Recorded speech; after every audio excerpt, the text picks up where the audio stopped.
श्रीमद् भागवत में ही कही गई एक वाणी की सिद्धता करते हैं, अहम भक्त पराधीन, मैं अपने भक्त के पराधीन हूं। जब भगवान ने यह बात कही कि मैं अपने भक्त के पराधीन हूं, तो किसी ने भगवान से कहा पराधीनता का मतलब पता है आपको? भगवान बोले हमसे पूछ रहे हो? पराधीनता का मतलब होता है कि हिल करके स्वयं पानी भी ना पीना, इसको पराधीनता कहते हैं।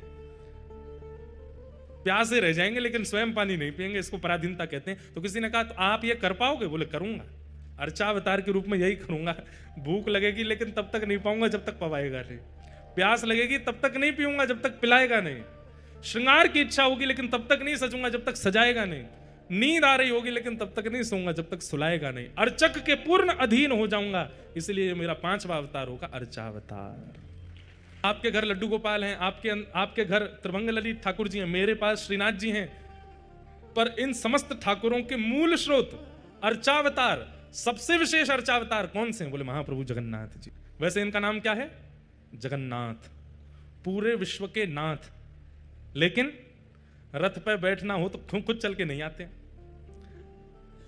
यहां से पंडाओं के कंधा पे हाथ धरेंगे, इधर से पंडाओं के कंधा पे हाथ धरेंगे, खूब सारे पंडा पुजारी महाराज घेर लेंगे। और फिर इतना ही नहीं है, ठाकुर जी को बढ़िया पाश में बांधते हैं, सुंदर मोटी पाश में बांधते हैं और ठाकुर जी को खींचते हैं आगे, ठाकुर जी पीछे लुढ़कते हैं, फिर आगे आते हैं, फिर पीछे लुढ़कते हैं, फिर आगे आते हैं। हमने तो प्रत्यक्ष देखा जब अभी बाहुड़ा यात्रा में आए,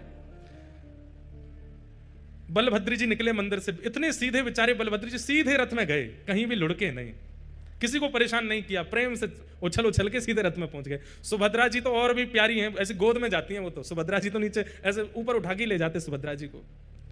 सुदर्शन जी महाराज भी बड़े प्रेम से गए। लेकिन जब इनकी बारी आई, उस समय दर्शन कर रहा था 500 से अधिक वैष्णव ठाकुर जी को खींचते हैं, 1000 होते होंगे।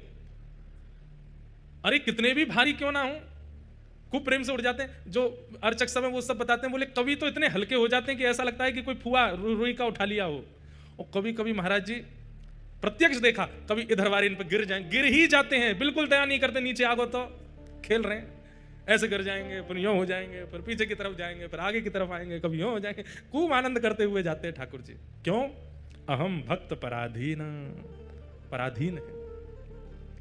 एक ने भी अगर ठाकुर जी को उठाने में नेक ढिलाई करी तो वही के ऊपर गिरते हैं, बोले अच्छा ढीला छोड़ रहा, उठा मोकू। क्यों? ये अर्चावतार हैं, अर्चक हैं। हम हमारे अधीन रहते हैं ठाकुर जी। तुम सजाओगे तो सजूंगो, तुम खवाओगे तो खाऊंगो, तुम उठाओगे तो उठूंगो, तुम सुलाओगे तो सोऊंगो। बंधुओं, अपने आप को प्रेमी कहना बंद कर दीजिए। आप क्या प्रेम करते हैं ठाकुर जी से? ठाकुर जी प्रेम करते हैं आपसे। ऐसी पराधीनता हम लोगों में नहीं है ठाकुर जी के प्रति।